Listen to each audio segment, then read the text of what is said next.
Vaxt daraldığı üçün federal qurumlar shutdown zamanı fövqəladə vəziyyət planlarını açıqlayıblar. Belə ki, bəzi dövlət xidmətləri shutdown zamanı fəaliyyət göstərəcəklər. Hökumət bağlansa belə yaşlı vətəndaşlara, əllərə və digər Amerikalılara sosial təminat ödənişləri kəsilməyəcəkdir. Dövlət Departamentinin açıqlamasına görə pasportlar və vizalar verilməyə davam edəcəkdir. Həm ölkə daxilində, həm də xaricdə konsulluq xidmətləri açıq qalacaqdır.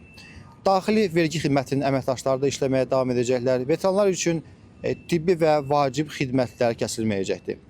Milli Hava Xidməti hökumət bağlansa belə proqnozlar, xəbərdarlıqlar və məlumatlar təqdim edərək 24 saat işləməyə davam edəcəklər. Onu da qeyd edim ki, belə vəziyyətlərdə ABŞ siyasi elitası adətən son dəqiqədə kompromis əldə etməyə çalışır. Ekspertlər isə hesab edirlər ki, son illərdə demokratlar və respublikaçılar arasındakı dərin qütubləşmə kompromisi çətinləşdirir. İndi gözlər Konqresdə bu gecəyə qədər davam edəcək müzakirədən çıxacaq son qərarlar dikilibdir.